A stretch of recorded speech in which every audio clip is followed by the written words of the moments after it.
At exactly 2:11 p.m. on November 16, 2025, General Valery Gerasimov stood before Vladimir Putin and delivered the news the Kremlin was desperate to hear.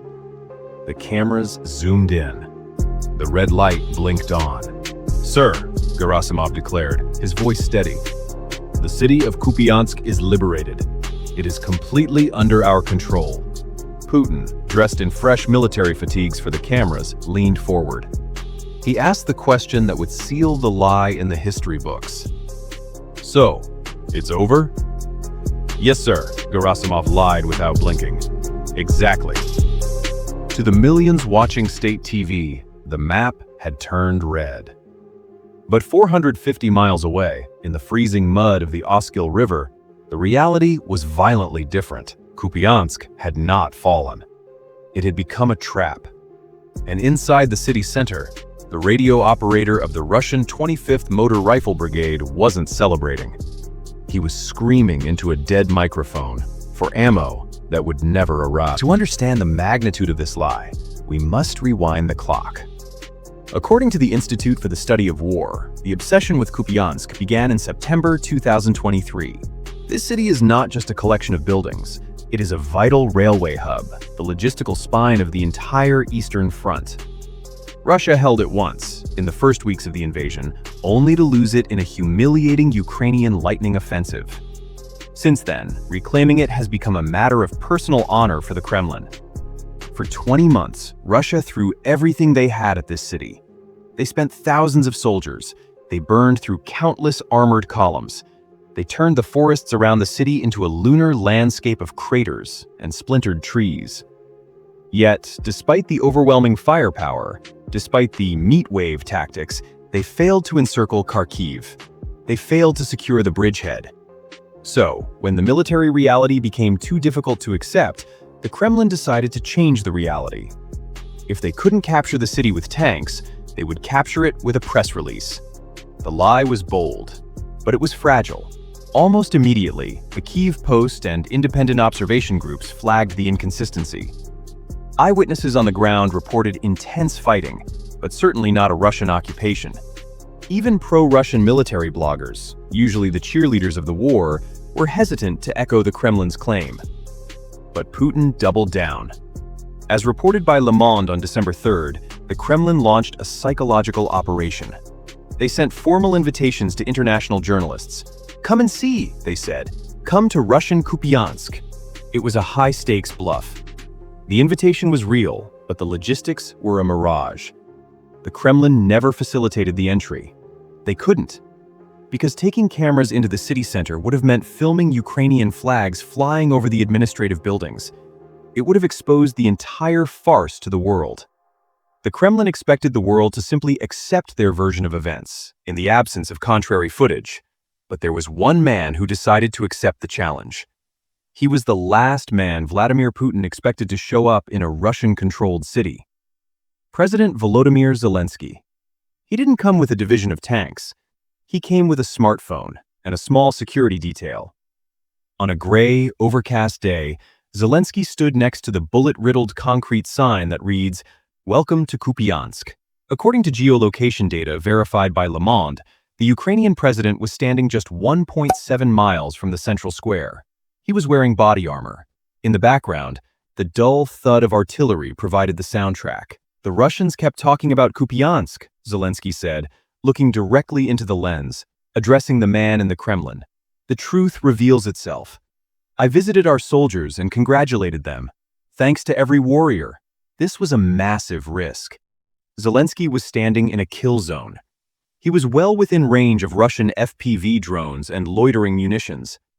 A single spotter could have ended the war. Yet, he came out unharmed. This visit proved two things instantly. First, that Putin and Gerasimov had lied to the Russian people. And second, that Ukraine had quietly launched a counteroffensive, one that pushed the Russians back far enough to make a presidential visit possible. But this raises a tactical question. If Ukraine was so strong, how did Russian troops manage to infiltrate the outskirts in the first place? How did they maintain the illusion of a foothold for so long? The answer lies in a bizarre feat of logistical desperation. They didn't use roads. They didn't use trucks. They used a pipeline. For months, Russian forces had discovered and repurposed an abandoned, narrow industrial oil pipeline running beneath the frozen earth.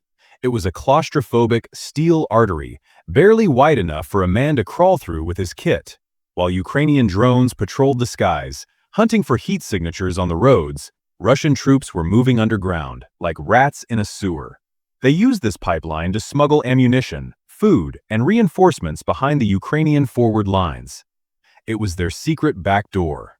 It allowed them to pop up in the northern outskirts, ambush Ukrainian patrols, and then vanish back into the earth.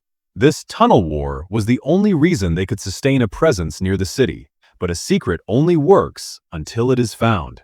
Enter the Achilles Regiment.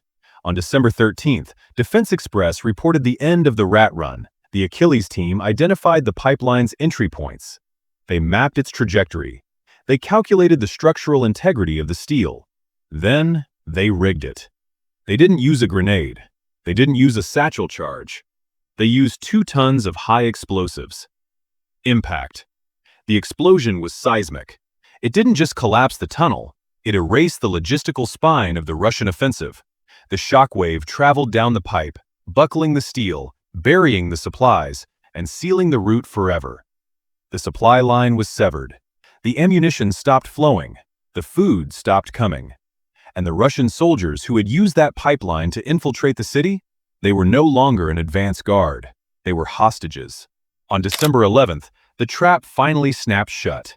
RBC Ukraine presented a full report stating that the encirclement of Russian forces in the city was complete. The operation was led by the 2nd Corps, also known as the Khartia Brigade of the National Guard of Ukraine. This is not a unit of conscripts. Founded in March 2022, the Khartia Brigade is composed of 5,500 soldiers. They are veterans of the Kharkiv counteroffensive. They were hardened in the fires of the defense of Bakhmut. They know this terrain better than they know their own backyards. On December 11th, the Russian forces attempting to hold their liberated positions learned exactly who they were fighting. The Khartia Brigade launched a devastating series of counterattacks. They didn't hit the front, they hit the flanks. They targeted the Yubilini settlement area, cutting off the escape routes. The Russians, cut off from their pipeline supply, tried to hold the line. They launched desperate counterattacks using infiltration groups, suicide squads of soldiers advancing on foot without heavy armor support, walking blindly into pre-sighted kill zones. The result was a massacre. RBC Ukraine reports that over 1,100 Russian soldiers were neutralized in the clearing operations. The drone footage from the battle shows a chaotic retreat, with Russian units fragmented and isolated. But the grim reality is focused on the city center. 250 Russian soldiers are currently besieged. Surrounded on all sides, their radio calls for support are met with silence from Moscow. They are the remnants of Gerasimov's victory. They are trapped in cold basements, counting their remaining bullets, waiting for help that will never come. Ukraine has reclaimed the villages of Rativka and Kindrashivka, effectively sealing the northern flank. The encirclement is absolute. Unlike Russia, Ukraine believes in receipts. The fact that Zelensky recorded a video was proof enough for the West, but on December 11th, Pravda shared another video that was directed squarely at the Russian soldiers. It was 2 minutes and 30 seconds of pure, unfiltered humiliation for Vladimir Putin. Posted by the Khartia Brigade on YouTube, the footage showed Ukrainian soldiers operating freely in the city center, the very same center Gerasimov claimed to control on national television. They weren't fighting for their lives. They were relaxed. They were laughing. They were mocking the Russian claims. The video description provided the strategic reality check. Ukraine had reached the Oskil River. Enemy supply routes were closed. The northern suburbs were recaptured. The lie was dead, and everyone with an internet connection could see the corpse. The reaction inside Russia was furious, but official sources went mute. According to Le Monde, the Russian Ministry of Defense kept an unusually strange silence. State media pretended nothing was happening. They aired reruns and weather reports. They were trying to hold together a narrative that was crumbling in real time. But the military bloggers, the Telegram channels that fuel the pro-war sentiment and often have better sources than the generals, were explicit. The channel Military Informant reported with barely suppressed rage. Despite optimistic reports about the total capture, the enemy launched a counterattack. The enemy's goal is to cut the logistical connection. Another channel, Western Group of Forces, was even harsher. It admitted the unthinkable. Ukraine had recovered the villages of Rativka and Kindrashivka. It admitted that the official claim of surrounding 16 Ukrainian battalions was a complete fabrication. In reality, it is the Russian forces that are encircled, unsupported, and abandoned. Why did Putin lie? Why pretend to hold a city he didn't control? The answer is leverage. As reported by El País, the Kremlin is desperate. Despite the bravado, the Russian economy is overheating, and the war is draining resources at an unsustainable rate. Putin wants a peace deal, but he wants it on his terms. He wants to freeze the conflict on the current lines. To do that, he needs to show momentum. He needed Kupiansk to be Russian on paper so he could trade it away at the negotiating table. He wanted to say to the incoming U.S. administration and European leaders, "Look, we are advancing. The Ukrainian front is collapsing. You must settle now."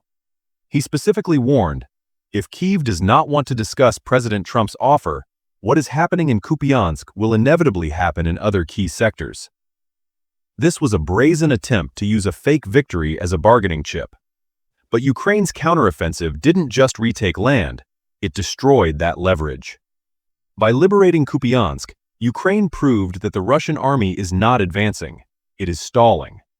The narrative of inevitable Russian victory shattered the moment Zelensky recorded that video. The Jamestown Foundation notes that the Kremlin is already dealing with internal crises. Wage arrears are skyrocketing. Regional governors are rebelling against recruitment quotas. Putin cannot afford a public military collapse while trying to negotiate from a position of strength. Losing Kupiansk strips him of his strongest card. It exposes the weakness of his hand. Beyond the politics, the strategic victory is immense. Kupiansk is not just a trophy. It is a key logistical and railway hub. Russia needed it to deploy troops to the south and east. Holding it would have allowed them to flank Kharkiv and cut off Ukrainian supplies to the Donbass. That option is now gone. Instead of a launch pad for a new offensive, Kupiansk has become a graveyard for Russian ambition. The rail lines remain in Ukrainian hands, feeding the defenders of the east. And the failure here echoes elsewhere. In Pokrovsk, another city Russia claims to be on the verge of taking, the situation is grim for the invaders. Ukrainian forces have turned the approaches to the city into death trenches.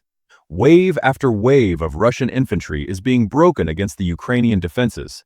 The grand strategy of 2025, to break the Ukrainian spirit and seize the Donbass, is faltering on all fronts. The battle for Kupiansk teaches us a brutal, necessary lesson about the difference between propaganda and war.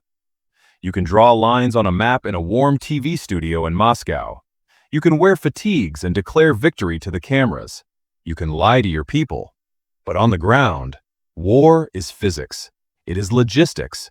It is a severed pipeline filled with 2 tons of explosives and 250 men trapped in a cold basement, waiting for help that will never come. On November 16th, General Gerasimov told Vladimir Putin, "It is completely under our control." Today, the Khartia Brigade stands in the heart of Kupiansk, silent proof that the lie has collapsed. Putin's speeches didn't shape reality. Reality crushed them, right here on the banks of the Oskil River. We'll keep cutting through the fog of war to show you what really happens when propaganda meets the battlefield. Was this victory? Desperation, or just another illusion of control? And does Kupiansk change the path toward peace? Tell us what you think. Subscribe to Military Media UT.